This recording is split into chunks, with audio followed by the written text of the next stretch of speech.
새해 복 많이 받으시길 바라고, 고려를 무너뜨리고 조선 왕조를 세운 사람은 여러분들이 아시는 것처럼 이성계입니다. 고려를 무너뜨리고 조선의 왕국을 건설했지요. 그래서 이성계를 태조라, 태조대왕이라 그렇게 부릅니다. 이성계와 무학대사 간에 전해 내려오는 유명한 이런 이야기가 있지요. 여러분 한 번쯤은 들어보셨을 겁니다. 이성계와 무학대사가 어느 날 같이 앉아서 이런저런 이야기를 나누는 중에 이 태조가 무학대사를 바라보고 이렇게 말합니다.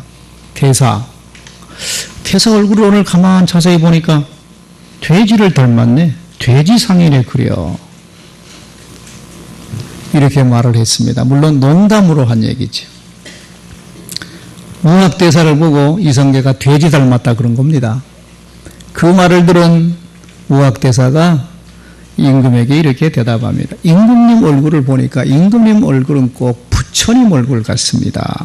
그랬대. 이 대답을 들은 이성계가 이런 말을 했대죠. 아니 아무리 임금과 신하 간의 이야기지만 아니 나는 자네더러 돼지 같다 그랬는데 왜 자네는 어쩐 날더러 부처님 같다 그러는가. 그렇게 물었대요. 그랬더니 무학대사 대답이 임금님 그거야 누구든지 자기 마음 생긴 대로 남의 얼굴을 보는 것 아닙니까? 내 마음은 부처님 마음 같으니까 모든 사람을 봐도 다 부처님 같이 보이는 것이고 임금님 마음은 돼지 같은 마음이니까 다 사람들이 돼지로 보이는 것 아니겠습니까? 그 말을 듣고는 이성계가 부끄러워서 아무 말도 못했다는 이야기입니다. 여러분, 그냥 전해 내려온 이야기지만 이 이야기 속에 우리가 교훈 삼을 만한 것이 있습니다. 그게 뭐냐 하면 사람은 자기 마음대로 생각합니다. 자기 마음 생긴 대로 남을 바라보고 자기 마음 생긴 대로 행동하며 살아갑니다. 마음에 없으면 아무리 보아도 보이질 않아요. 마음에 없으면 아무리 들어도 들리는 게 없어요. 여러분 다 이 시간 앉으셔서 예배드리고 설교를 듣고 있습니다만 여러분 마음이 어디 있느냐에 따라서 오늘 설교 말씀이 들리기도 하고 들리지 않기도 할 겁니다. 마음이 없으면 예배드리고 떠나면서 오늘 목사님 무슨 설교했나? 아무것도 생각이 안 날 겁니다. 왜? 마음이 없기 때문에 그렇습니다. 또 마음이 어떠냐에 따라서 같은 설교를 들으면서도 이렇게 듣기도 하고 저렇게 듣기도 합니다. 그러니까 문제는 내 마음의 상태가 어떠냐? 이게 문제입니다. 내 마음이 어떤 마음의 상태를 유지하고 있느냐? 이게 중요합니다. 그런데 더 큰 문제는 내 마음을 내가 마음대로 할 수 있다 없다? 없다는 것이지. 내 마음은 내 마음대로 안 돼요. 우리가 살아가면서 느끼는 겁니다. 왜 내 마음이 내 마음대로 안 돼요.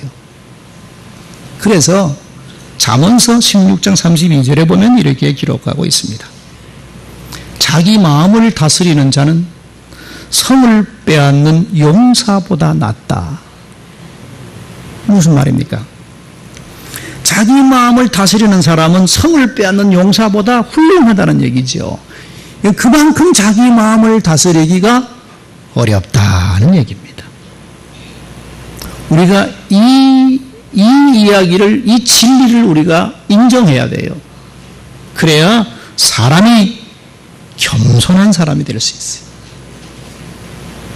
그래야 하나님을 의지하는 믿음의 사람이 될 수 있어요. 그런데 어떤 사람을 보면 자기는 자기 마음, 자기 마음대로 할 수 있는 것처럼 큰 소리를 쳐요. 근데 보세요, 그런 사람. 말대로 합니까? 그 사람 말대로 큰 소리 치는 대로 살아내요? 어림없는 얘기입니다. 자기 마음, 자기 마음대로 조절이 안 돼요. 브라이언 카바로프라는 사람이 쓴 마음의 정원이라는 책이 있습니다. 이 책은 이분이 얘기하기를 사람의 마음은 정원과 같다는 겁니다. 조그마한 잡초도 생기고 그리고 아름다운 꽃도 있습니다. 이상한 것은 잡초는 심지 않아도 잘 납니다. 가꾸지 않아도 잡초는 쑥쑥 자랍니다. 그런데 예쁜 꽃들은 좋은 씨앗을 뿌려도 이게 신통찮게 자랍니다. 꽃과 잡초가 같이 있으면 훨씬 잡초가 잘 자랍니다. 그러니까 예쁜 꽃을 보려면 잡초를 뽑고 뭐 이렇게 해야 예쁜 꽃이 잘 자랄 수가 있지. 우리 마음도 이와 같다는 것입니다. 못된 생각은, 부정적인 생각은 가만히 있어도 내 안에 무성하게 막 자랍니다. 그런데 좋은 마음, 좋은 생각은 애써서 간직하려고 해도 어느 사이에 슬금슬금 사라져버리고 나쁜 생각만 마음에 들어옵니다. 그래서 이 마음의 정원을 잘 가꾸기가 어렵다는 것이죠. 사람의 마음을 병들게 하고 정신 건강을 잃어버리게 만드는 몇 가지 요인이 있다는 겁니다. 그중 하나는 사회적인 고독입니다. 많은 사람들로부터 소외를 당하거나 무시를 당하면 사람이 고독함을 느끼게 되지. 외로움에 빠집니다. 사람은 많이 있지만 나는 고독함을 느끼는 것이지. 그렇게 되면 마음이 스물스물 정신 건강을 잃어버리게 되는 겁니다. 그런가 하면 큰 변화가 올 때 사람의 마음이 충격을 받으면 정신적으로 문제가 생긴다는 겁니다. 예를 들면 한평생 살아오던 배우자가 죽든가, 사랑하는 자녀가 먼저 죽든가, 아니면 아주 절친한 친구가 갑자기 죽는 사건을 당하게 되면 사람이 정신적인 충격을 받습니다. 이 충격을 잘 관리 못하면 정신 건강을 잃게 되는 것입니다. 또 살아가면서 나는 왜 살아가는 건가? 이런 생각이 들고 삶의 의미를 잃어버리면 마음이 점점점 어두워지고 우울증에 빠지게 됩니다. 이게 중년 여성들이 우울증에 빠지는 가장 중요한 이유가 이것 때문에 그렇습니다. 결혼을 하고 아이를 낳지요. 그러면 아이를 키우느라고 정신없이 살아옵니다. 네. 그러다가 이제 아이들이 고등학교 들어가고 중학교를 들어갑니다. 그 어느 날 아침 일찍 일어나서 아침을 다 준비하고 남편은 출근하고 아이들은 다 학교 갔습니다. 텅 빈 집에 혼자 앉아있으면 어느 날 갑자기 내 인생은 뭔가? 내 인생은 뭐냐? 내가 뭘 위해 살아왔냐? 저건 남편의 삶이고 자식의 삶이고 내 삶의 의미는 뭔가? 어느 날 이런 생각이 듭니다. 그래서 나는 지금까지 40년, 50년 호송세월을 살아온 거 아닌가? 이런 생각이 들면서 우울증에 빠지는 것이거든요. 삶의 의미를 잃어버리면 사람의 마음이 어둡게 되고 우울증에 빠지게 됩니다. 이 정신건강을 잃어버리게 되는 이유지. 그런가 하면 또 하나는 비관주의입니다. 세상을 바라보니까 내 뜻대로 되는 게 없어. 이놈의 세상. 세상을 비관하게 돼버리면 만사가 어두워지고 귀찮아지고 짜증스러워지는 것이지. 이렇게 되면 그냥 에이 되는 대로 살아버리고 말자. 이렇게 되면 이미 그 사람의 정신적인 상태는 죽은 겁니다. 이런 잘못된 마음을 누가 바로잡아줄 수 있겠는가? 내 마음을 알아채고 내가 내 마음을 다스릴 수 있느냐? 절대로 그렇게 되지를 않습니다. 마음대로 되질 않아요. 예수님께서 게세마네 동산에서 십자가를 앞에 두고 기도하시지 않아요? 얼마나 마음이 힘들고 어려웠으면 제자들에게 날 위해 좀 기도해달라고 기도를 부탁해요. 그리고 주님께서는 한 발 앞서 나가서서 게세마네 바위에 엎드려 기도합니다. 아버지요, 이 잔을 내게서 지나가게 해달라고. 기도하시다가 제자들이 기도 부탁했으니까 좀 날 위해 기도하고 있겠지 하고 와보니까 제자들이 어떻게 해요? 잠자고 있는 겁니다. 잠자고 있어요. 처음 날 위해서 기도해달라고 부탁했는데 잠을 자고 있는 거거든요.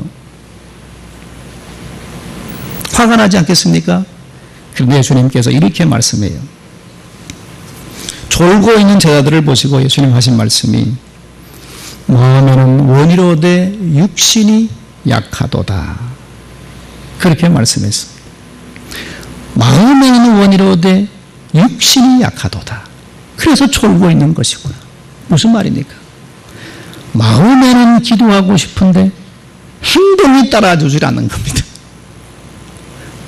마음은 해야지 그러는데 행동이 따라와 주질 않아. 이게 무엇을 말합니까? 마음과 의지가 따로 노는 모습을 보시고 긍휼히 여겨주신 것입니다. 이처럼 여러분 마음과 의지는 따로옵니다. 이 괴리를 인정해야 되는 것입니다. 마음은 원인데 행동이 따라와 주질 않는 거거든.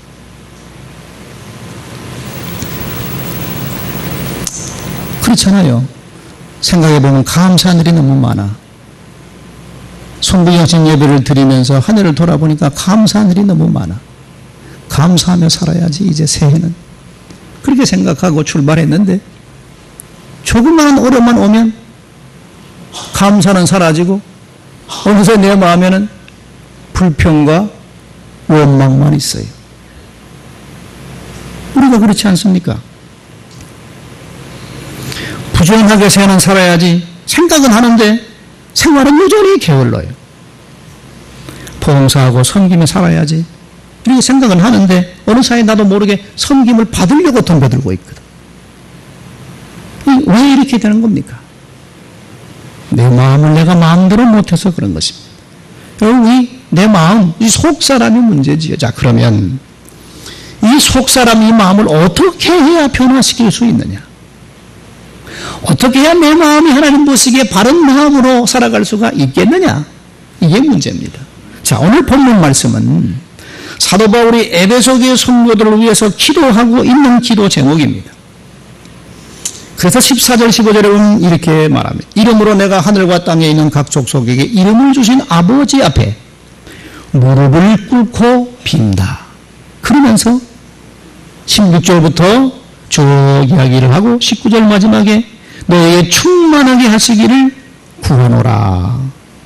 이렇게 말합니다. 그러니까 16절부터 19절 끝부분까지가 사도 바울이 에베소 교회 성도들을 위한 기도의 제목입니다. 네, 그러면 바울이 에베소 교회 성도들의 무엇을 위해서 기도했을까? 새해는 돈 좀 많이 벌게 해 주십시오. 그 기도했을까? 새해는 좀 건강하게 살게 해 주십시오. 그 기도했을까? 새해는 우리 성도들, 에베소 교회 성도들 자녀들이 다 출세하게 해달라. 그 기도했을까요? 사도 바울의 첫 번째 기도 제목은 16절입니다. 그의 영광의 풍성함을 따라 그의 성령으로 말미암아 너희 속 사람을 능력으로 강건하게 하시오며. 첫 번째 기도 제목이 뭘 어떻게 해달라는 것입니까?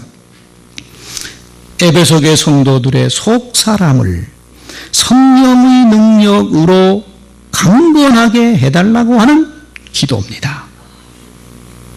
자, 무슨 말입니까? 마음을 새롭게 하는 길은 오직 성령의 능력으로만 가능하다는 것을 바울은 깨달았기. 성령의 능력으로 에베소 교회 성도들의 속 사람, 마음을 성령의 능력으로 강건하게 해달라고 기도한 것입니다. 그러니까 우리의 마음이 하나님 보시기에 아름다운 마음으로 우리의 마음이 흔들림이 없으려면 성령님이 내 안에 충만하게 임해야 된다는 겁니다.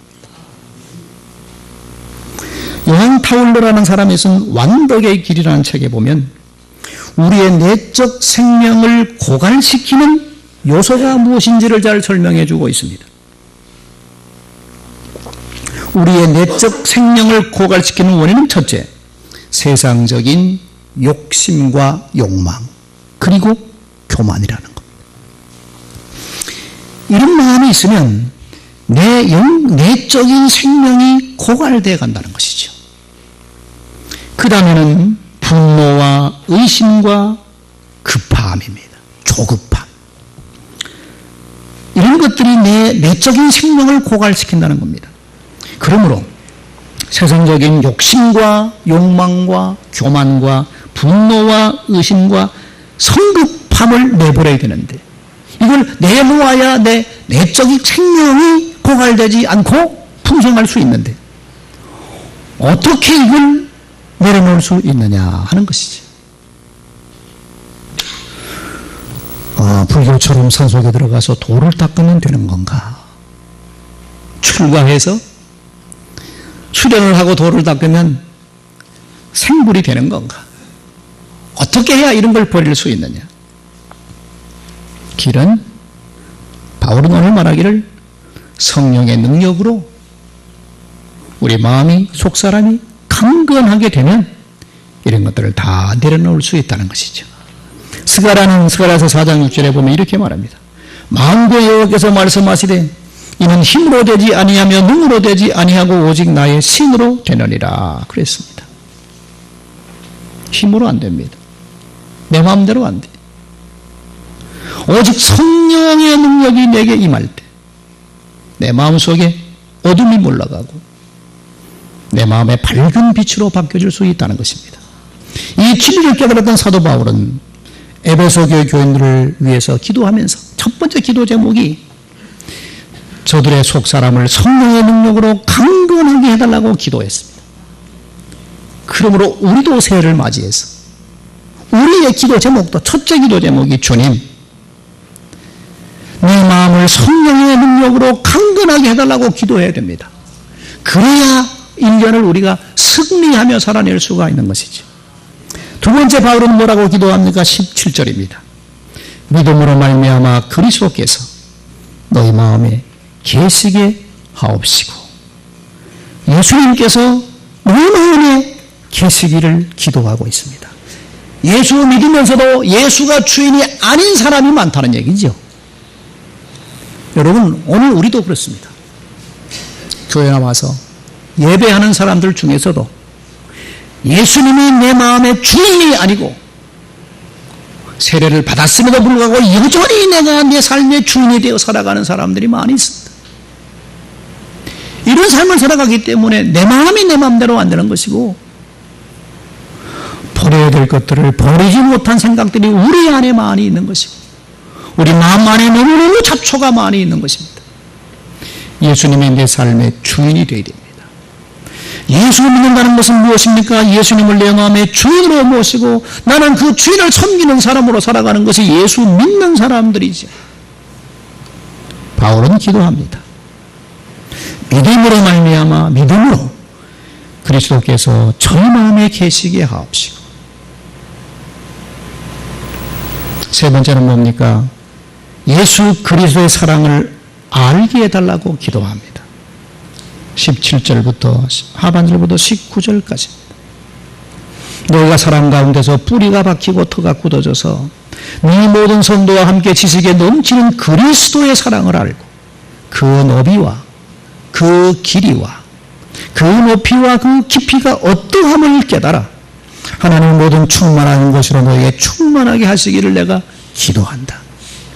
그리스도의 사랑 그 너비와 그 길이와 그 높이와 깊이가 어떠함을 깨달으라는 것입니다. 마음이 새롭게 되는 길은 돈으로 되는 게 아닙니다. 환경을 바꾼다고 마음이 새로워지는 것 아닙니다.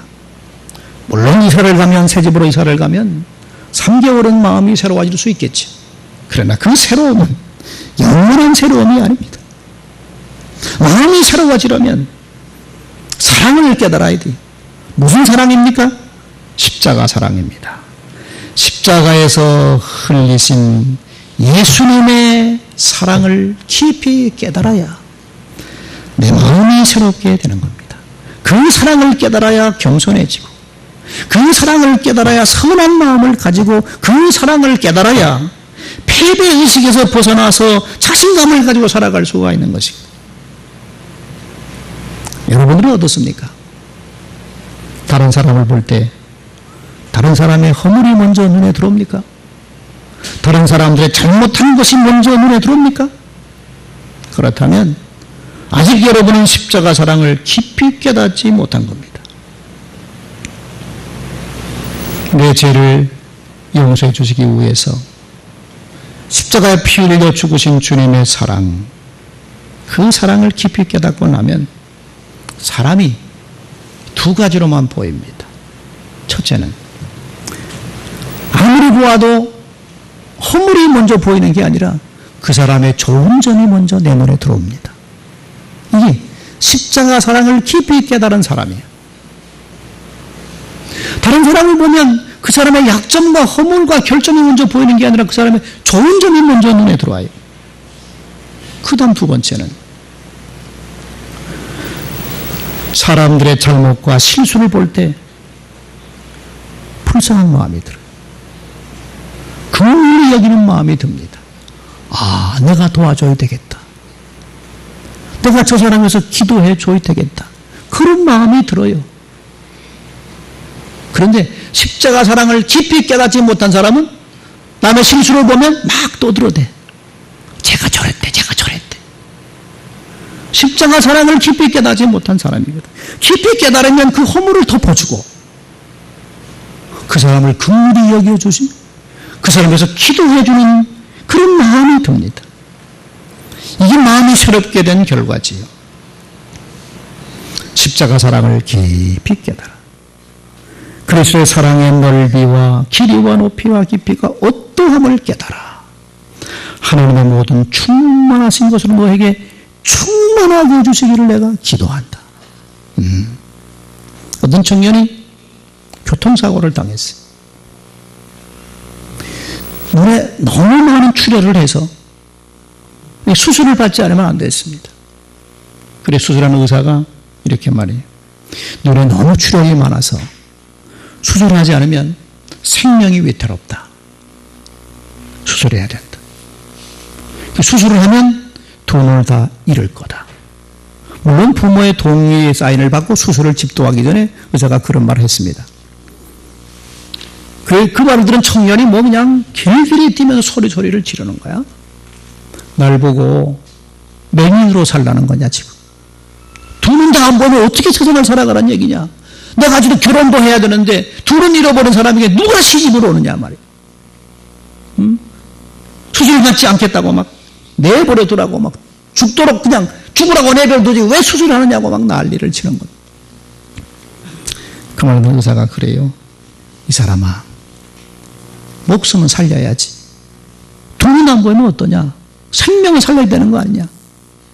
그리고는 그냥 잡아다가 강제로 붙들고 마취를 시키고 수술을 했어요. 수술 며칠 후에 붕대를 풀게 되었는데 그때 의사가 이렇게 말합니다. 축하한다. 그래도 자네를 위해서 안구 하나를 기증해 준 사람이 있어서 한쪽 눈은 이식 수술을 했으니까 한쪽 눈은 볼 수 있을 거다. 그랬습니다. 그랬더니 그 청년이 또 소리를 지르는 겁니다. 한 명밖에 없는 사람 병신으로 살아가라는 말이냐? 차라리 죽는 게 낫지. 그러는 겁니다. 그 말은 의사가 야단을 쳤어요. 이 사람아, 자녀를 위해서 멀쩡한 눈을 빼준 고마운 분이 있는데 무슨 그런 소리를 하느냐. 그러면서 붕대를 풀어준 겁니다. 붕대를 풀고 나니까 한쪽 눈이 앞이 뿌옇게 보여요. 그러다가 눈을 몇 번 깜빡거리니까 또 밝게 보이는데 그런데 눈앞에 자기 어머니가 서 있는 겁니다. 그런데 어머니를 쳐다보니 어머니 눈이 하나가 없는 겁니다. 이 청년은 그 어머니의 모습을 보고 감격합니다. 아, 어머니가 나를 위해서 눈을 하나 빼주셨구나. 이 어머니 사랑을 알고 난 다음에 이 청년이 이런 고백을 했다는 것이죠. 어머니 감사합니다. 이제는 원망하지 않고 어머니 은혜만 생각하고 한눈 가지고 열심히 살겠습니다. 이런 고백을 했다는 것이죠. 여러분, 우리는 예수님 십자가 사랑을 깨달아야 됩니다. 나를 살리고 내 죄와 내 실수와 내 허물을 다 기억하지 않도록 하나님께서 내 대신 그 모든 죄를 뒤집어 쓰시고 십자가 죽으신 그 예수님의 사랑, 그 십자가 사랑 때문에 내가 흠이 없는 사람으로 하나님 앞에 설 수 있는 자격을 얻었으니 감사하는 마음, 그리고 그 사랑을 마음속에 깊이 깨닫고 우리가 사랑하는 마음, 이런 마음을 가지고 살아야 우리 마음이 새롭게 될 수가 있습니다. 그래서 바울은 에베소의 성도들에게 그리스도 사랑을 깊이 깨닫게 해달라고 기도합니다. 그래야만 마음이 새로워질 수 있기 때문이죠.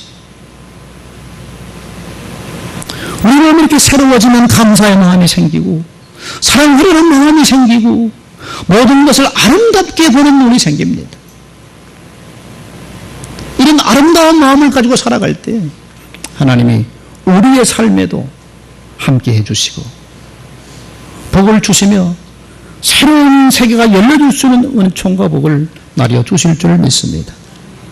여러분, 새해 성령의 능력이 여러분 마음을 붙들어주고 예수님 여러분 마음에 함께 계시고 그리스도의 사랑을 깊이 깨달아 여러분 마음이 새롭게 되어서 새롭게 되는 만큼 여러분의 몸도 새로워지고 환경도 새로워지고 사업도 새롭게 열리는 놀라운 은총이 새 삶에 여러분들에게 있어지시기를 주의 이름으로 축원드립니다.